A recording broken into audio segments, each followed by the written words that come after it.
Acara ini dipersembahkan oleh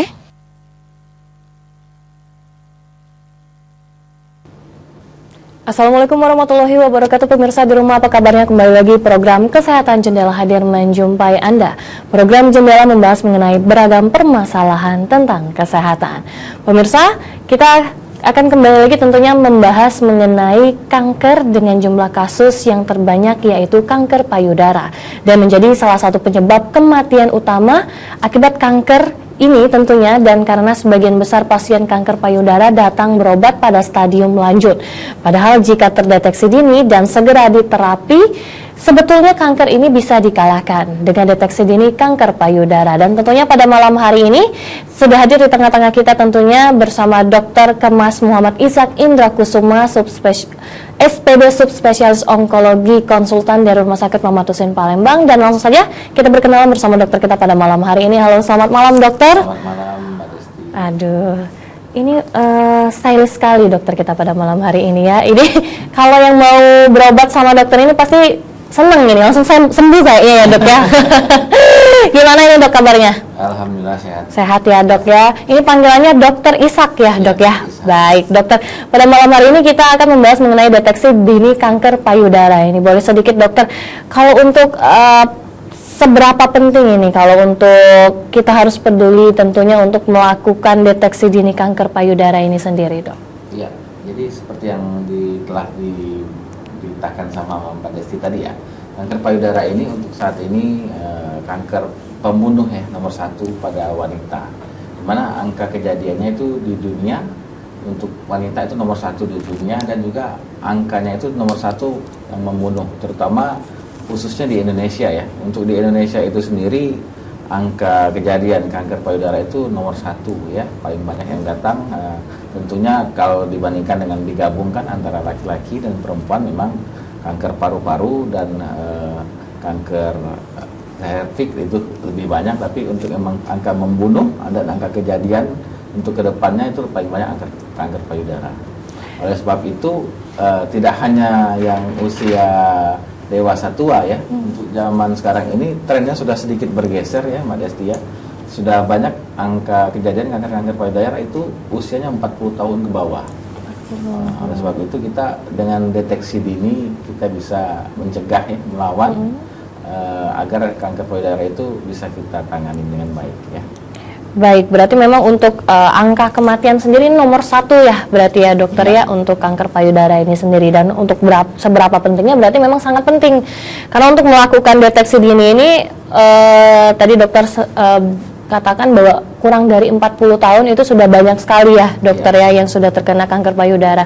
Nah kalau untuk deteksinya sendiri ini dokter, untuk deteksi dininya itu dengan cara seperti apa dokter, bagaimana? Ya, jadi namanya kanker payudara dikhususkan pada wanita ya. Tapi tidak menutup kemungkinan kanker payudara itu sendiri bisa terjadi pada laki-laki. Ya.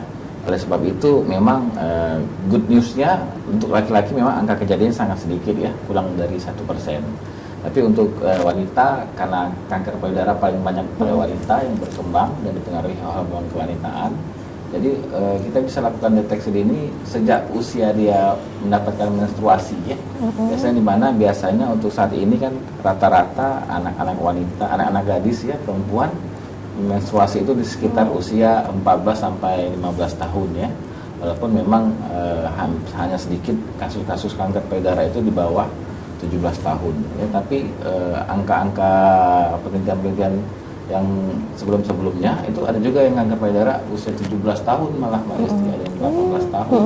Oleh sebab itu sejak usia mulai terjadinya menstruasi kita lakukan deteksi dini. Bagaimana caranya dok deteksi dini itu sendiri? Deteksi dini itu biasanya pada saat usia menstruasi dilakukan setelah hari ke-10 menstruasi ya. Jadi misalnya hari menstruasinya di tanggal 1, tanggal 10 atau tanggal 11 itu waktu yang cukup baik untuk dilakukan pemeriksaan deteksi dini. Itu bagi yang masih usia produktif ya, dalam artian dia masih menstruasi. Tetapi dok, kalau usianya sudah nggak mens lagi gimana dok? Kan nggak ada tanggalnya. Ya, jadi kalau yang udah menopause ya kita sebutnya, udah nggak menstruasi lagi, itu deteksi dininya dilakukan di tanggal yang sama di setiap bulannya. Misal dia tanggal 1 ya, nah, biasanya ibu-ibu kan kalau nunggu gajian dari suaminya tanggal 1 atau tanggal 2 ya, jadi dia saat itu dia deteksi dini di tanggal 1 atau di tanggal 2 di setiap bulannya. Ya. Jadi bisa mendeteksi gimana dok caranya, bisa dilakukan sendiri, bercermin di depan cermin atau setelah mandi, dilakukan pemeriksaan payudara dimulai dari bagian payudara, bisa dari lateral atau dari pinggir payudara, dari tengah sampai ke daerah ketiak. Oke. Baik, berarti memang untuk melakukan deteksi dini sendiri pun itu bisa dilakukan sendiri ya dokter ya di rumah. Jadi memang kalau untuk perhitungannya untuk yang menstruasi itu setelah katakanlah yang normalnya itu 7 hari berarti ya dok. Berarti setelah 7 hari itu dia bisa melakukan deteksi itu. Iya. Katakanlah kan normalnya orang menstruasi itu 5 sampai 7 hari ya. Jadi dia melakukan pemeriksaannya di hari ke-10. Di hari ke-10 atau hari ke-12 ya, atau sampai 2 minggu waktu terbaik untuk dapat pemeriksaan. Kenapa dok harus setelah menstruasi dok? Karena kan payudara itu sendiri di saat menjelang menstruasi dan saat menstruasi itu terjadi pergejolokan hormonal wanita, sehingga secara tidak disadarkan oleh perempuan itu sendiri payudaranya terasa lebih kencang ya, lebih sembab ya. Oleh sebab itu dia bisa tersamarkan antara apakah ini memang benjolannya dikarenakan hormonal, apakah benjolannya ini dikarenakan memang ada benjolan itu sendiri ya. Oleh sebab itu baiknya dilakukan memang pemeriksaan sadari ya. Sadari itu pemeriksaan payudara sendiri ya. Pada dia tadi belum saya jelaskan deteksi dini itu ada 2, satu sadari namanya periksa payudara sendiri, dikerjakan di hari ke-10 ya setelah menstruasi yang pertama, ataupun sadanis periksa payudara oleh tenaga klinis ya.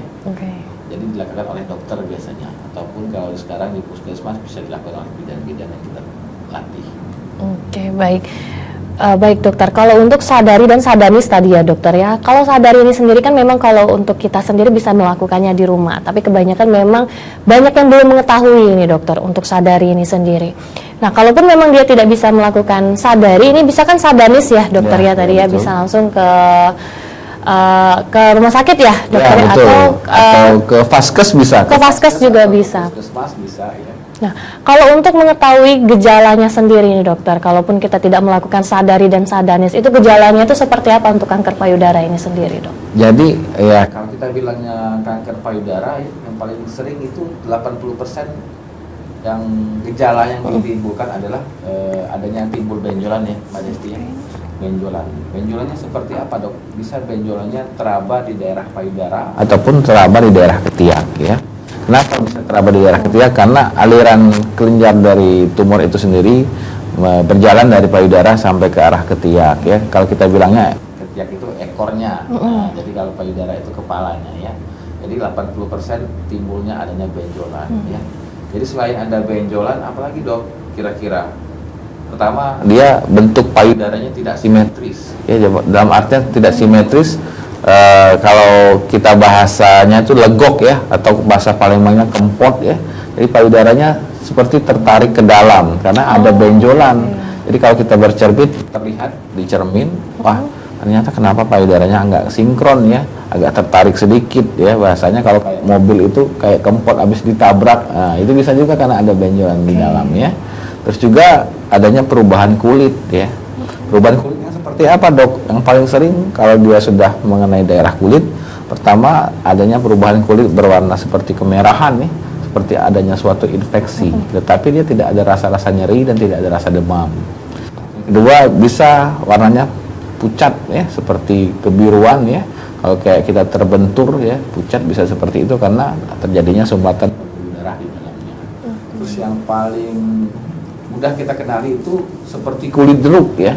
Jadi kalau kulit jeruk itu kan pori-porinya besar ya. Jadi kalau dia sudah aliran kelenjar getah bening di payudaranya tersumbat, jadi dia bentukan kulitnya seperti kulit jeruk ya. Itu kalau yang masih tanda-tanda awal. Tapi kalau dia lebih dari itu, ada tumornya, dia menyumbat daerah pembuluh darah, ada kemerahan ternyata lewat, ada kebiruan sampai seperti kulit jeruk, lama-kelamaan dia bisa jadi borok ya. Borok itu bahasa kedokterannya ulkus ya. Jadi kalau kayak kita bilangnya koreng ya. Jadi adanya luka. Jadi kalau sudah terjadinya luka, tentunya sudah sedikit dalam tanda kutip sedikit terlambat. Kenapa? Karena benjolannya itu sudah keluar dari kapsulnya. Ya. Jadi kanker payudara ini semakin kecil, semakin dini, semakin cepat kita obati, dia semakin mudah kita tangani. Jadi kalau dia semakin besar, semakin sulit kita untuk tanganinya, ataupun angka kekambuhannya juga semakin tinggi. Semakin cepat ya berarti ya dokter, Iya. untuk penyebarannya sendiri. Betul. Baik, dokter, tadi kalau untuk apabila ini sudah sadari dok ya, kalau untuk sadari sendiri, kalau misalnya sudah tahu nih ada benjolan, apakah kita harus langsung ke rumah sakit atau bagaimana ini dokter?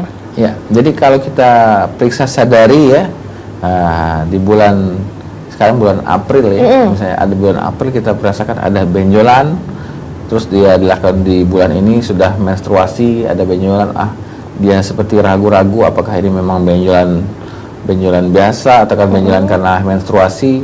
Memang sebaiknya di bulan depannya atau 1 minggu atau 2 minggu kemudian baiknya diperiksakan ya. Sekarang kan ada vaskes tingkat pertama ataupun ke puskesmas ataupun ke klinik ya. Bisa minta periksakan dokter umum di sana, ataupun memang apabila memang ingin potong kompas ya, dalam artian ingin langsung bertemu dokternya, bisa langsung periksa ke dokter bedah ya. Ke dokter bedah onkologi atau ke dokter bedah umum bisa. Oh, bisa berarti dokter ya, karena untuk kesehatan sendiri harus cepat ya berarti dokter ya. Daripada ditunggu-tunggu nanti penyebarannya semakin jauh dan semakin banyak ya, dokter, yang menyebar kemana-mana. Baik, dokter, nanti kita akan lanjutkan kembali dokter, dan untuk pemirsa di rumah yang ingin berinteraktif bisa di 07113646666. Kami akan kembali tetap di Jendela.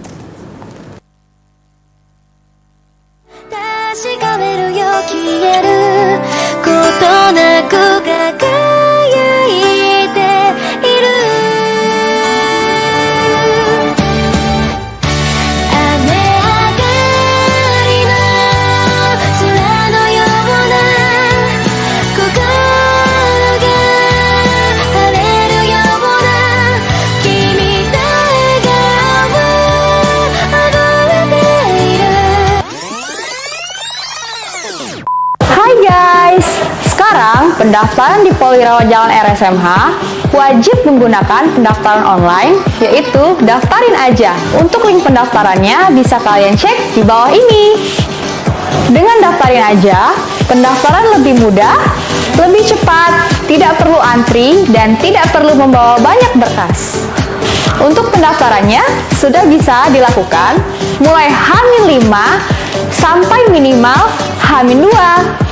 Setelah selesai melakukan pendaftaran, kamu akan mendapatkan verifikasi dari rumah sakit dalam bentuk barcode, atau bisa juga cek di data pendaftaran dan lakukan check-in 30 menit sebelum estimasi layanan.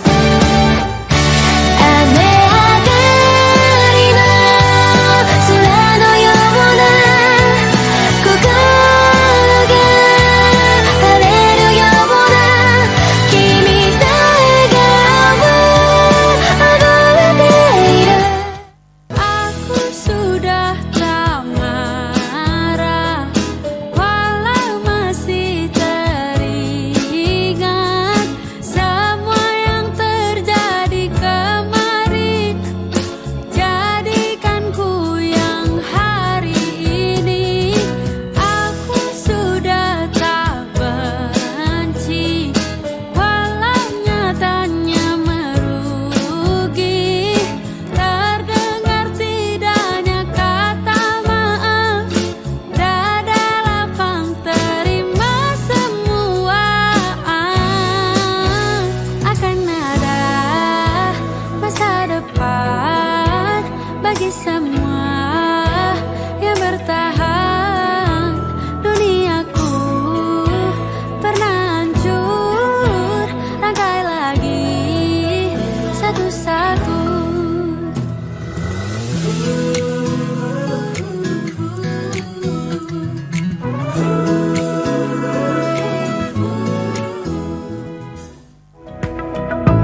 Acara ini dipersembahkan oleh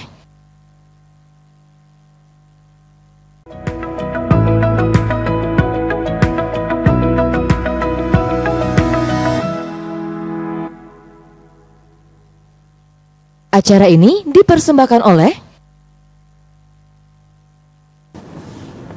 Kembali lagi di Jendela pemirsa, masih bersama Dr. Kemas Muhammad Ishak Indra Kusuma SPD Subspesialis Onkologi Konsultan dari Rumah Sakit Muhammad Hussein Palembang, dan tentunya masih dengan tema kita deteksi dini kanker payudara. Untuk pemirsa di rumah yang ingin berinteraktif bisa di 0711364666. Baik dokter, kita lanjutkan kembali ini dokter ya. Kalau untuk terkait tadi kita sudah menyebutkan beberapa gejala yang terjadi untuk kanker payudara ini sendiri ya dokter ya. Nah kalau untuk yang menyebabkannya sendiri ini dokter, untuk kanker payudara ini penyebabnya apa dokter? Jadi kalau kanker payudara ini biasanya dicetuskan ya, etiologinya memang masih sangat belum diketahui secara pasti ya. Tapi yang teori-teori yang paling mungkin biasanya itu teori ada mutasi genetik ya, jadi mutasi DNA. Jadi mutasi DNA ini kalau kita ibaratkan seperti uliran dari suatu tali ya, tali tambang ya. Jadi salah satu ulirnya itu terjadi perubahan dari DNA-nya. Jadi kalau DNA itu kita satu rantaian dari suatu kromosom. Jadi dia ada perubahan dari DNA-nya itu sehingga faktor-faktor pencetusnya itu banyak ya, bisa dari zat kimia ya, bisa dari paparan radiasi, bisa dari faktor hormon estrogen dari wanita itu sendiri ya, bisa dari faktor stres ya, bisa dari faktor KB, bisa dari faktor dari KB ya. Nah, bisa juga yang paling sering ada juga faktor dari keturunan ya. Jadi kalau dia dari faktor-faktor itu sendiri dia bisa memicu sehingga dia tercetus. Jadi dia terpicu jadinya suatu sel abnormal ya, dimana sel itu sendiri awalnya kecil, lama karena kanker ya. Jadi kanker itu sel abnormal di dalam tubuh yang pertumbuhannya tidak bisa dikontrol. Jadi kita bilang itu baru sel kanker ya. Dimana tumor itu dibagi dua ya Mbak Desti ya, ada yang tumor jinak, ada yang tumor ganas ya. Tumor jinak ya pertumbuhannya segitu-segitu aja ya. Kalau kayak kata orang kita bilangnya, dok saya ada FAM ya, adenomama itu penjualan jinak ya. Tapi kalau dia sudah bilangnya tumor ganas, namanya kanker payudara. Kalau kanker payudara itu pertumbuhannya sangat cepat ya, dan dia bisa menyebar ke seluruh tubuh ya. Melalui apa dok? Bisa melalui kelenjar getah bening ya, dan juga melalui lubang pembuluh darah. Oleh sebab itu kadang-kadang kanker, bukan kadang-kadang ya, paling sering kanker payudara itu penyebarannya ke ketiak ya. Makanya kita bilang kita periksa juga daerah ketiaknya. Terus juga penyebarannya bisa ke seluruh tubuh melalui pembuluh darah. Kalau kanker payudara paling sering kemana aja dok? Metastasis yang paling jauh penyebarannya. Yang paling sering itu banyaknya ke paru-paru ya, bisa ke liver, hepar, hati kita bilang ya, bisa ke otak dan juga ke tulang belakang ataupun tulang panjang. Jadi dengan gejala-gejala itu sendiri, kalau pengidap kanker payudara selalu kita tanya, dia datang dengan sedikit terlambat stadium 3 atau stadium lanjut dengan borok pada payudara, dan juga dia bilang dok saya ini kenapa ada nyeri-nyeri tulang. Nah, kalau dia udah bilang nyeri-nyeri tulang, kita langsung berpikir jangan-jangan sudah ada penyebaran ke tulang juga. Karena memang di luaran sana ya Mbak Desti, masih banyak perempuan yang takut berobat ke dokter. Kalau dia ada benjolan di payudara, dia pasti berpikir, waduh ini nanti payudara saya hilang. Padahal kalau kita dengan deteksi dini, tumornya masih sangat kecil, kemungkinan untuk kita angkat payudaranya itu masih sangat kecil ya. Jadi kalau kita memang ada benjolannya kecil, masih kita bisa pertahankan payudaranya ya. Jadi namanya ada breast conserving surgery namanya. Breast conserving surgery ini kita operasi dengan masih mempertahankan dan memperbaiki estetik dari payudara itu sendiri. Oke, baik dokter. Kalau tadi ada yang sudah datang di stadium 3, katakanlah stadium 1, 2. Nah, kalau untuk dari perbedaan stadium-stadium ini sendiri dokter ya, dari 1 sampai 4, itu untuk dari stadium 1 ke 2 itu apakah proses penyebarannya lebih cepat atau bagaimana itu dokter? Ya, jadi kita ada kanker payudara, ada stadiumnya ya, ada stadium 1, 2, 3, 4. Jadi kalau kita bilang stadium awal ya, stadium dini, Itu dalam stadium 1, stadium 2 itu masih stadium awal, stadium dini ya. Tapi kita bilangnya sudah stadium lanjut ya, atau lokal lanjut, atau stadium akhir kita bilangnya itu sudah stadium 3, stadium 4. Jadi tentu saja terjadi perbedaan. Kalau dia datangnya masih stadium 1, stadium 2, angka harapan hidup dan angka kesembuhannya sangat tinggi masih ya. Jadi kalau kita hitung persentase dalam persentase itu dalam 100 orang, nah, kalau dia masih dalam stadium 1, stadium 2, 97 orang masih bisa bertahan hidup 5 tahun ke depan atau lebih ya. Tapi kalau semakin tinggi sudah stadium 3, stadium 4 itu angka harapan hidupnya sudah semakin kecil. Jadi kalau dalam 100 orang itu dalam penelitian 30-40 orang itu bisa bertahan 5 tahun ke depan atau sampai lebih. Cuma 30 orang aja. Jadi semakin kecil kan, yang tadinya angkanya 97%, 98% yang bisa hidup dari 100 orang, ini tinggal 30-40 orang. Jadi angkanya memang turun 50% angka harapan hidup dan angka kesembuhannya ya. Tentu saja seperti yang saya bilang tadi, semakin cepat ditangani semakin bagus hasilnya, dan angka untuk dipertahankan payudara juga masih makin tinggi. Tapi kalau sudah datang di stadium 3 tidak bisa kita langsung operasi, tentunya kita lakukan pemeriksaan atau kemoterapi ya. Jadi kalau kanker payudara itu ada 5 yang cara pengobatannya. Pertama operasi, kedua kemoterapi, 3 radiasi, 4 hormonal terapi, yang kelima targeted terapi ya. Jadi kalau ada kanker payudara tentunya kalau memang masih bisa dioperasi, kita lakukan operasi dahulu ya. Terus kita lihat jenis kankernya, apakah kankernya yang dalam tanda kutip, kalau kanker ini ada kelas-kelasnya juga, Mbak Desti ya. Ada yang kelas 1, ada yang kelas 2, ada yang kelas 3, ada yang kelas 4. Nah, yang paling ganas itu tentunya yang kelas 4 ya. Jadi semakin tinggi kelasnya, semakin bahaya, itu semakin tinggi angkanya untuk dilakukan kemoterapi. Tapi kalau yang tipenya yang tipe hormonal, nanti dilihat juga di selain kelasnya, ada yang jenis tipenya juga. Kalau yang kanker yang hormonal, bisa nggak di kemoterapi, cuma cukup makan obat hormon aja setelah dioperasi. Oke, baik. Kalau untuk stadium 1 tadi dokter ya, pasien datang dengan katakanlah stadium 1. Untuk proses penyembuhannya sendiri, apakah bisa cepat atau masih tergantung dengan kondisi fisik si pasien itu sendiri, dok? Jadi kalau kita bilangnya stadium 1 ya, kita anggap benjolannya masih di bawah 5 cm ya. Benjolan masih di bawah 5 cm, tentunya kita perlu pemeriksaan penunjang ya. Jadi kalau pemeriksaan untuk menegakkan kanker payudara itu sendiri, kita ada gold standarnya. Jadi mau di mana aja, mau di Palembang, mau di Jakarta, mau di Eropa, di dunia, gold standarnya dari laboratorium patologi anatomi ya. Jadi diambil sampel jaringan atau biopsi ya. Biopsi itu sendiri. Jadi kalau sudah ganas, nah, kita lakukan operasi. Untuk masa penyembuhan luka itu sama aja ya.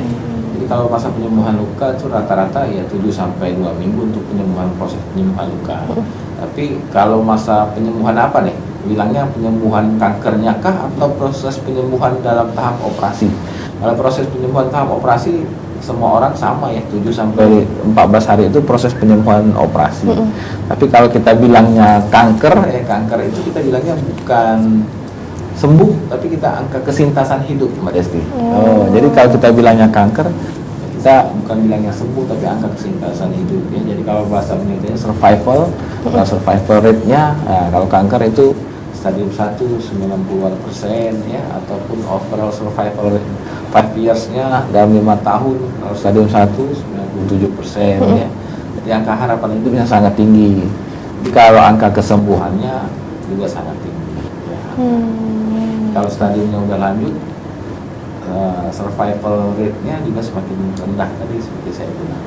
Tapi kalau proses penyembuhan lukanya sendiri sangat cepat ya. Jadi kalau kita ada benjolannya di bawah 5 cm, kita operasi, kita angkat sebagian kelenjar payudaranya, ya 1 minggu ya udah bisa aktivitas seperti biasa. Nanti kita periksakan dari laboratorium hasilnya apa, memang ganas ataupun ganas yang derajat berapa, nanti kita tentukan apakah perlu dilakukan kemoterapi ya. Jadi nanti kalau dipertahankan ya payudaranya, jadi ada tambahan tadi seperti saya bilang ada radioterapi namanya, radiasi. Jadi kalau kita pertahankan payudaranya, kita tambah pengobatannya dengan radioterapi. Oke, berarti selain kemoterapi ada radioterapi juga ya dokter ya.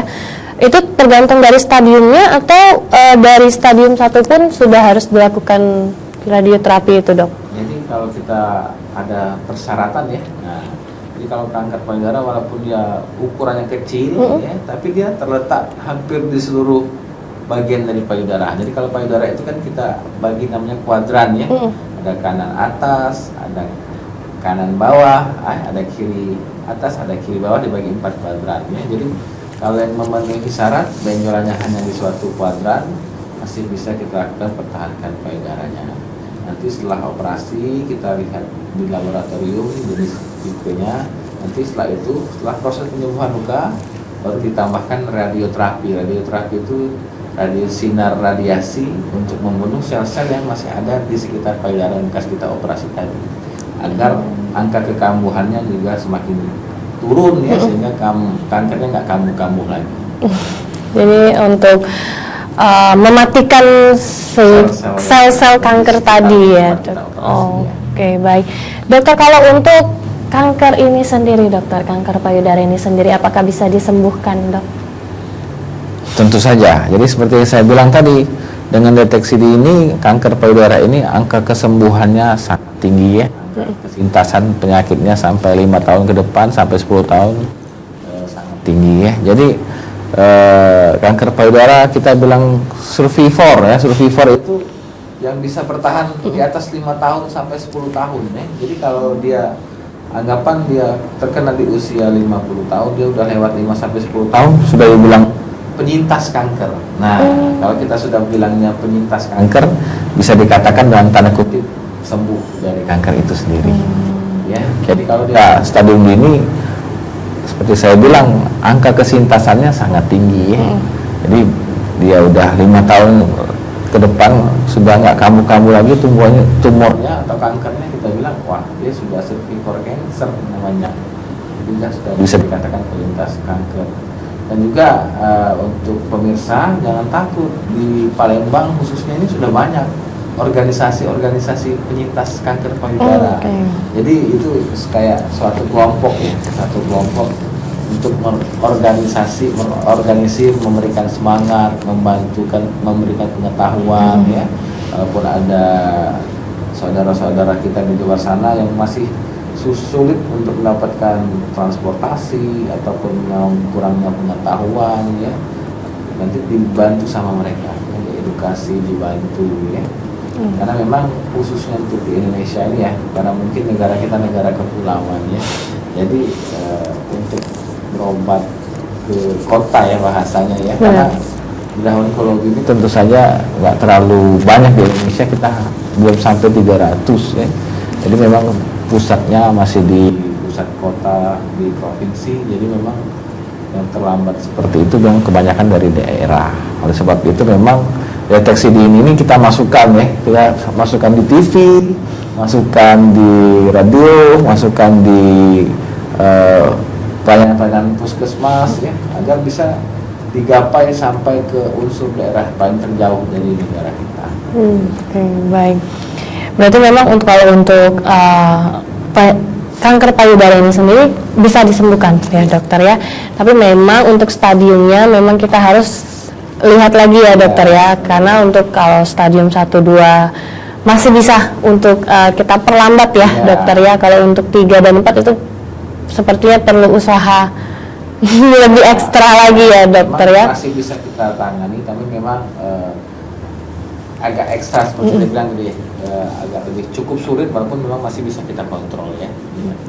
Tapi memang untuk kanker payudara ini adalah angka kematiannya nomor 1 ya dokter ya. Nomor satu ya. Untuk wanita. Baik dokter, nanti kita akan lanjutkan kembali dokter, dan untuk pemirsa di rumah yang ingin berinteraktif bisa di 07113646666. Kami akan kembali tetap di Jendela. Aku sudah tak marah, walau masih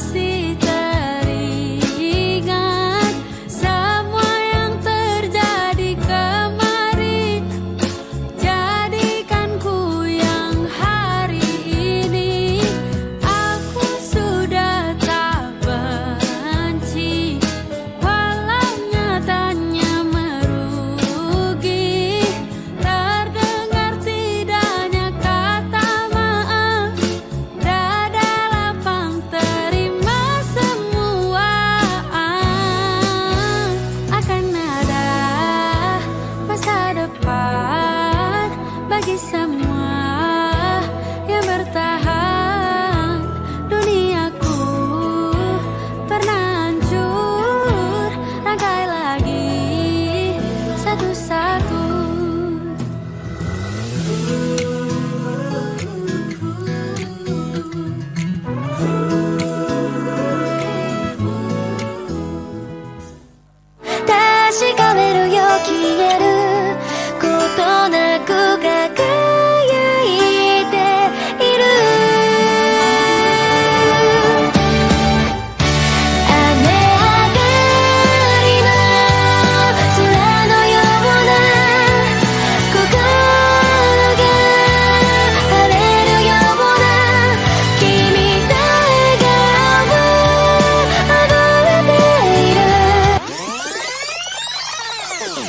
Hai guys, sekarang pendaftaran di Polirawat Jalan RSMH wajib menggunakan pendaftaran online, yaitu Daftarin Aja. Untuk link pendaftarannya bisa kalian cek di bawah ini. Dengan Daftarin Aja, pendaftaran lebih mudah, lebih cepat, tidak perlu antri, dan tidak perlu membawa banyak berkas. Untuk pendaftarannya sudah bisa dilakukan mulai H-5 sampai minimal H-2. Setelah selesai melakukan pendaftaran, kamu akan mendapatkan verifikasi dari rumah sakit dalam bentuk barcode atau bisa juga cek di data pendaftaran dan lakukan check-in 30 menit sebelum estimasi layanan.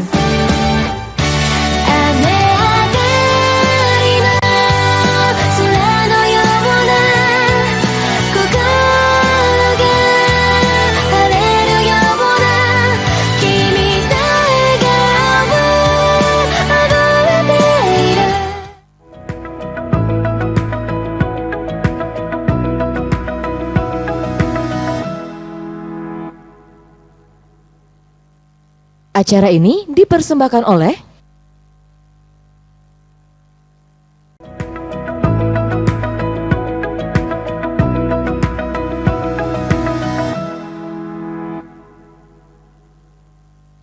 Acara ini dipersembahkan oleh Masih di Jendela Pemirsa, masih bersama Dr. Kemas Muhammad Ishak Indra Kusuma SPB Subspesialis Onkologi Konsultan dari Rumah Sakit Muhammad Husin Palembang, dan masih dengan tema kita deteksi dini kanker payudara. Untuk pemirsa di rumah yang ingin berinteraksi bisa di 0711364666. Baik dokter, kita lanjutkan kembali dokter ya. Kalau untuk tadi kita sudah berbicara untuk apakah kanker payudara ini bisa disembuhkan atau tidak, katakan bisa disembuhkan ya dokter, asal stadiumnya masih awal ya dokter ya. Stadium 3 juga masih bisa sembuh, walaupun memang harapannya nggak terlalu banyak di antara seperti stadium 1, stadium 2 ya. Kalau stadium 4 memang agak sedikit terlambat, tapi angka harapan hidupnya juga nggak terlalu jauh ya. Tapi kalau ditanya ada nggak dok yang stadium 4 lebih dari 5 tahun, ada juga ya. Kalau kita bilang stadium tuh ya kuasa ilahi. Kalau masalah bertahan hidup nggak bertahan hidup itu kita susah juga ya. Kalau sudah berbicara suratan ya dokter ya. Iya betul. Tapi kalau stadium 4 masih bisa nggak dok bertahan lama 5-10 tahun? Ada juga. Pasiennya ada juga yang sudah penyebaran ke liver, ke paru-paru, tapi dia nggak memberikan gejala ya. Cuman ada benjolan aja di livernya, tapi dia pasiennya sehat-sehat, walaupun memang sudah terlambat di operasinya ya. Baik dokter, kalau untuk kanker payudara ini dokter, kalau tadi kita berbicara ya terkait memang hormon ataupun tadi terkait ada juga stres dan semacamnya ya dokter ya. Dan untuk kanker payudara ini adalah bisa juga karena keturunan ya dokter ya. Nah kalau untuk saat ini dokter, berapa banyak untuk kasus kanker payudara ini karena keturunan sendiri ini dokter, atau genetik ya katakanlah dokter ya, sudah berapa banyak dokter? Jadi kalau kita bilangnya dari penelitian-penelitian ya, kalau penelitian itu biasanya salah satu pencetus dari kanker payudara itu faktor keturunan ya. Memang angkanya faktor keturunan cuma 5-10% di antara kanker-kanker payudara yang lain ya, yang diturunkan ya. Jadi kalau kita ada artis-artis terkenal ya, seperti kita udah tahu lah namanya ya.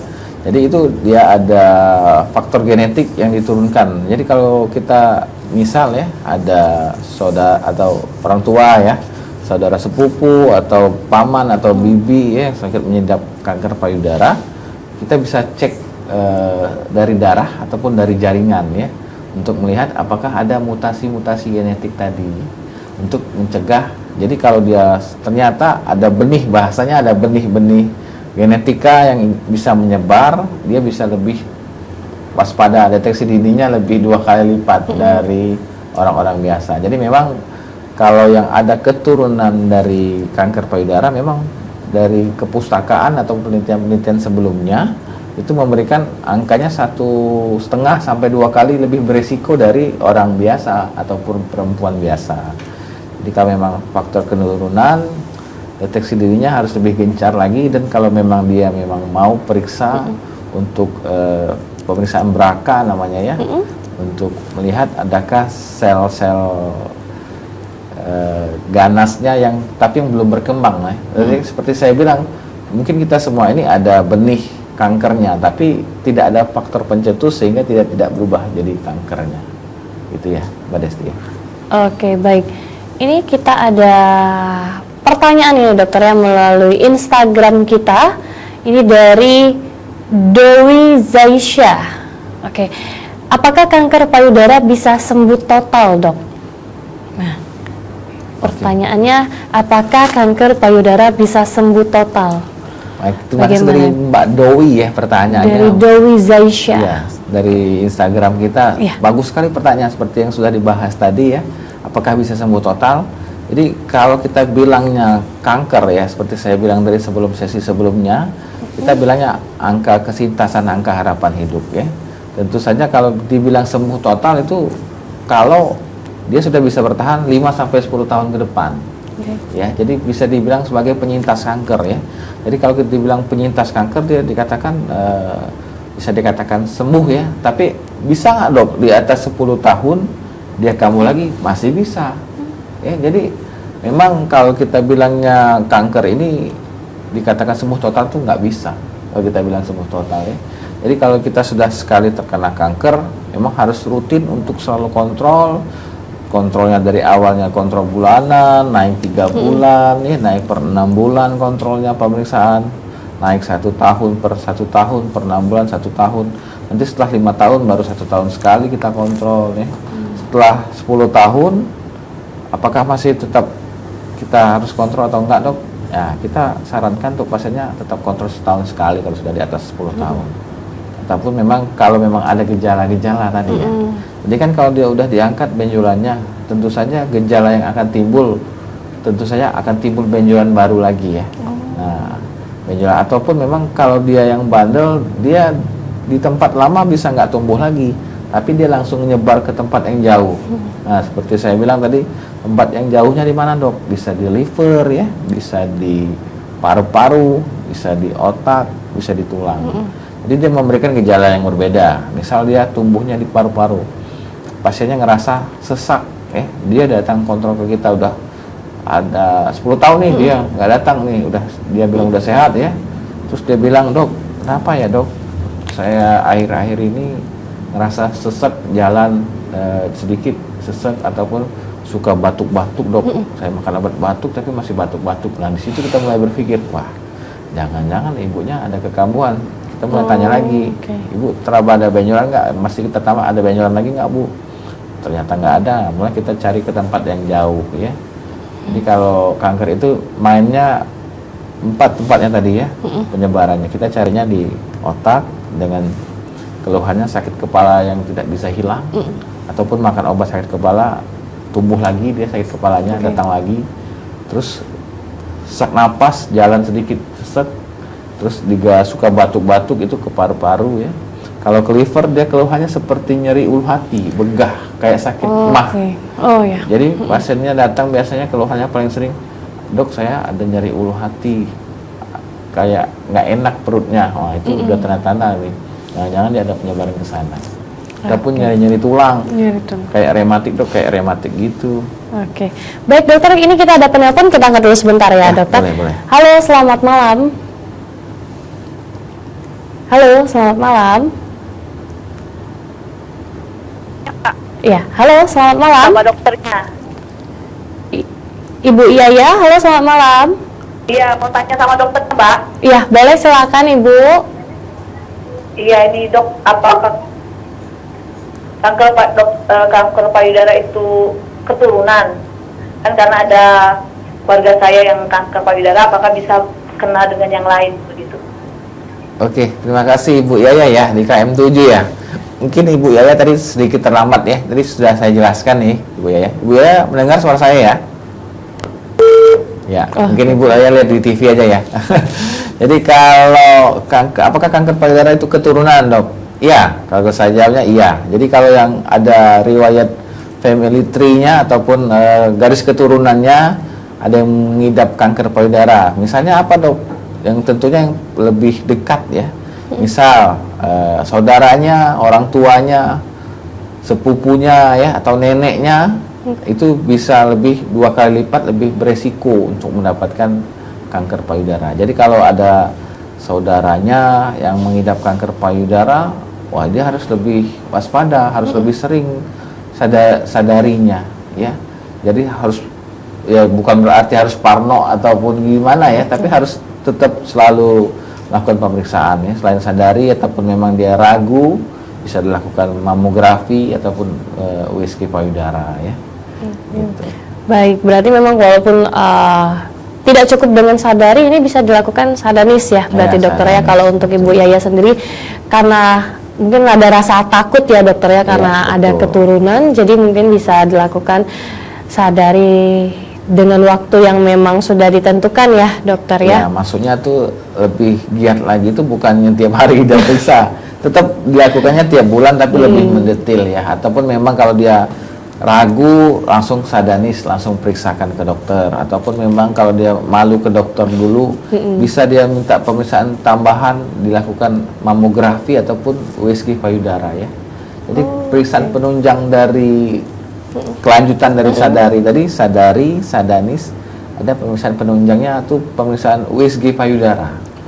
USG payudara itu biasanya dikhususkan untuk perempuan yang di bawah 40 tahun. Kenapa, Dok, di bawah 40 tahun? Karena kalau mamografi itu tentunya kalau masih muda tuh jaringan payudaranya masih padat ya. Sehingga kalau di mamografi itu seperti ronsen ya, tapi ronsen payudara bahasanya. Mamografi itu ronsen payudara. Sehingga kalau yang masih muda kelihatannya seperti tumor semua ya. Oleh sebab itu yang dilakukan mamografi itu cenderung usianya 45 ke atas. Tapi kalau yang usia muda bisa dilakukan USG payudara ya. Jadi kalau dari USG payudara itu paling aman. Kenapa paling aman, Dok? Kalau dia yang hamil, dia nggak ada radiasinya. Nah, jadi bisa dikerjakan ya. Jadi bisa dilihat apakah ada benjolan ya. Bisa dilihat benjolnya juga seperti apa. Dari situ bisa dilihat ya arahnya seperti arah benjolan jinak ataupun arahnya seperti arah benjolan ganas ya. Oke, baik. Dokter, kalau untuk yang harus dihindari ini dokter agar tidak terkena kanker payudara ini apa saja ini dokter? Ya, betul. Jadi kan kalau kita bilang yang kanker payudara ada faktor-faktor resiko tinggi ya. Ada faktor resiko tinggi yang bisa diubah, ada yang faktor resiko tinggi yang nggak bisa diubah ya. Yang bisa diubah apa, Dok?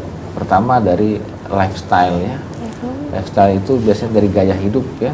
Karena kita kan dari makan makanan. Nah, makan makanan yang banyak mengandung pengawet ini yang banyak zat kimianya ya. Jadi karena dia dipengaruhi hormonal, biasanya banyak pengawet yang ataupun yang disuntik-suntik gitu ya. Suntik-suntik hormonal itu bisa memicu terjadinya kanker. Itu yang pertama dari segi makanan ya. Terus juga yang dari segi kalau dia wanita, segi KB hormon. Ya, jadi kalau wanita itu KB hormon itu faktor resiko tinggi juga untuk mendapatkan kanker payudara. Contohnya apa aja, Dok? KB hormon bisa KB suntik, bisa KB implan yang ditanam, KB susu kalau biasanya orang itu ya. Itu bisa meningkatkan resiko kanker payudara. Itu yang bisa diubah ya. Terus dari lifestyle, makanan, KB, terus juga dari berat badan satu lagi. Jadi kalau yang bobotnya lebih tinggi, lebih banyak, atau kita bilangnya IMT atau BMI yang lebih gendut, itu agak lebih berisiko juga. Kenapa, Dok? Karena dipengaruhi faktor hormon tadi. Jadi kalau yang organnya gendut itu banyak lemaknya. Jadi lemak ini bisa diubah dari estradiol jadi estrogen. Estrogen itu hormon kewanitaannya jadi lebih tinggi. Jadi kalau yang gembut memang lebih tinggi. Terus juga yang faktor apa lagi dok yang nggak bisa diubah? Seperti saya bilang tadi, faktor yang nggak bisa diubah, faktor keturunan nggak bisa diubah. Ya. Nah, udah pasti itu. Oke, baik. Berarti memang kalau untuk yang harus dihindari tentunya dari lifestyle-nya sendiri ya, dokter ya.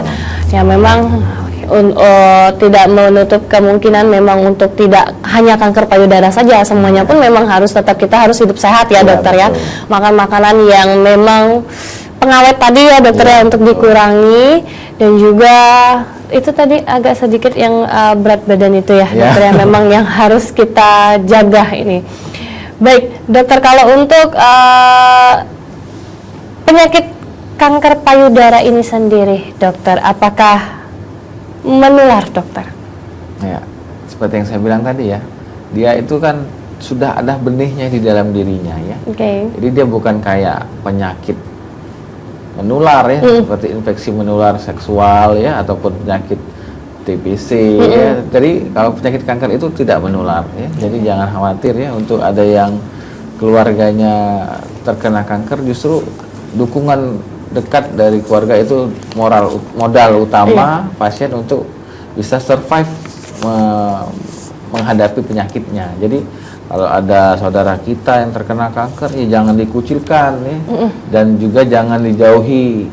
Dan itu kanker nggak menular ya. Jadi oleh sebab itu kadang-kadang ya memang budaya kita ya, balik lagi ke budaya kita, kalau udah ada yang kanker dikucilkan, terus juga dia malu. Nah itu tadi, karena faktor malu itu termasuk faktor yang tinggi untuk tidak berobat ya Mbak Desti ya. Jadi dia malu untuk berobat itu menyebabkan kankernya terus menggerogoti tubuhnya, sehingga dia datang dengan yang sudah terlambat ya. Kalau dia nggak malu periksa, bisa ditangani dengan cepat. Betul. Benar sekali. Dan juga mindset kebanyakan masyarakat ini dokter yang namanya ada penyakit pasti ditakutkan pasti akan menular ya dokter ya. Dan itu mindsetnya itu masih belum bisa untuk diubah itu dokter. Baik dokter, nanti kita akan lanjutkan kembali, dan untuk pemirsa di rumah yang masih ingin berinteraktif bisa di 071113646666. Kami akan kembali tetap di Jendela.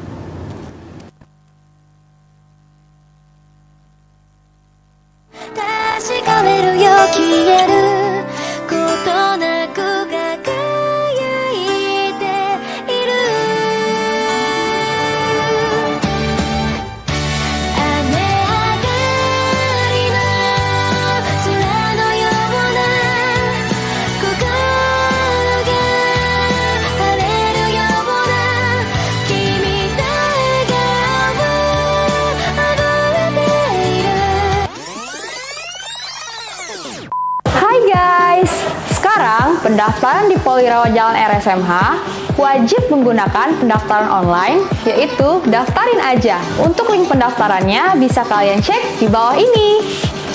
Dengan Daftarin Aja, pendaftaran lebih mudah, lebih cepat, tidak perlu antri, dan tidak perlu membawa banyak berkas. Untuk pendaftarannya sudah bisa dilakukan mulai H-5 sampai minimal H-2. Setelah selesai melakukan pendaftaran, kamu akan mendapatkan verifikasi dari rumah sakit dalam bentuk barcode, atau bisa juga cek di data pendaftaran dan lakukan check-in 30 menit sebelum estimasi layanan.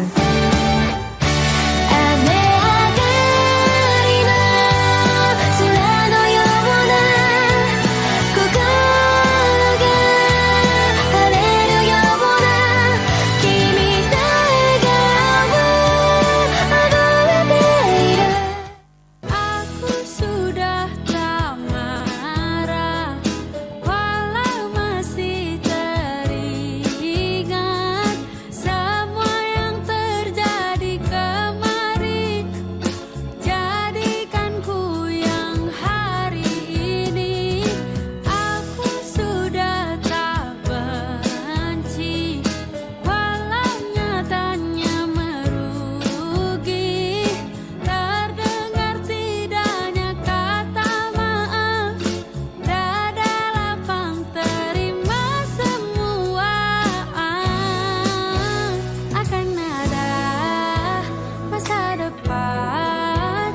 lagi semua yang bertahan.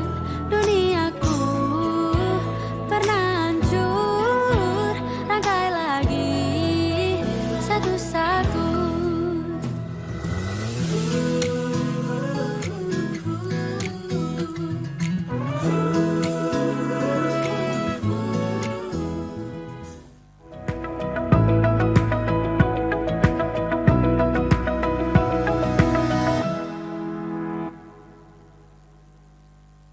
Acara ini dipersembahkan oleh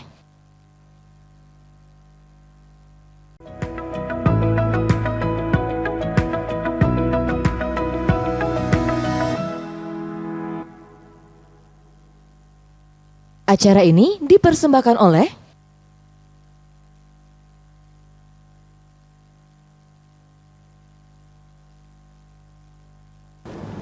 Baik, kembali lagi di Jendela pemirsa ini.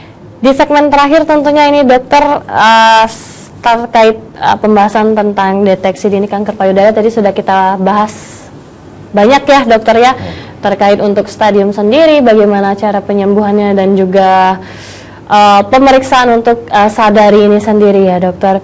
Baik, untuk pesan-pesan ini dokter untuk seluruh perempuan yang ada di rumah ataupun pemirsa Sriwijaya TV ini dokter, khususnya untuk agar tidak terkena kanker payudara, agar lebih menjaga lagi kesehatan itu, boleh silakan dokter. Oke ya, jadi kalau kita bilang pesan dan kesan ya, take home message ya, kalau bahasa zaman sekarang gaulnya itu Mbak Desti ya, take home message-nya untuk pemirsa Sriwijaya TV yang ada di rumah ya.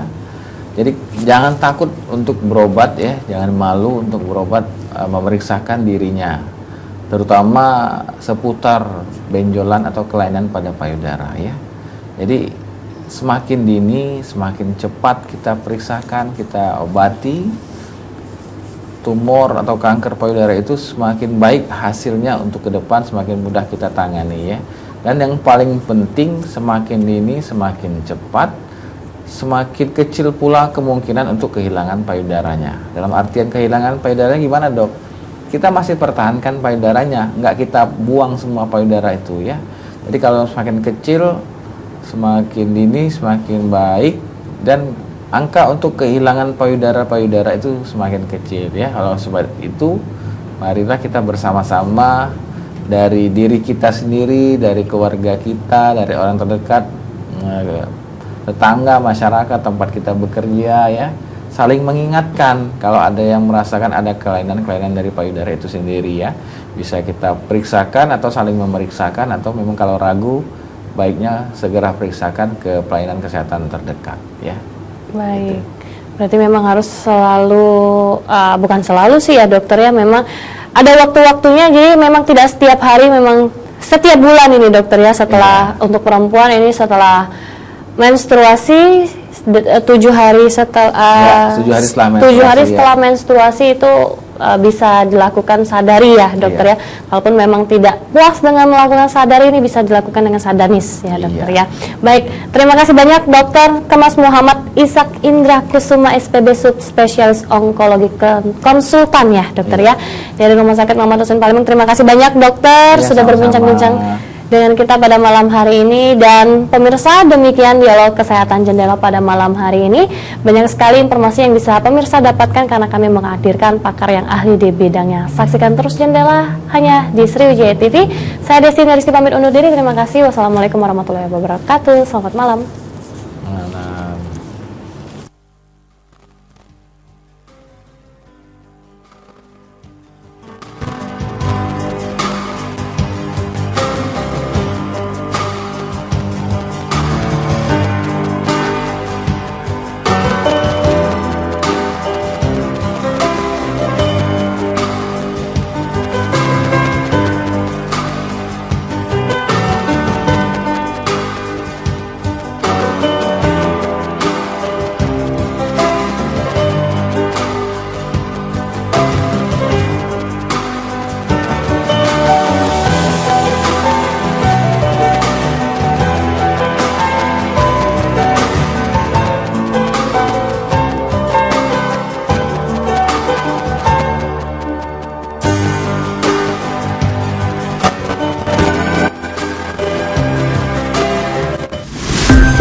Acara ini dipersembahkan oleh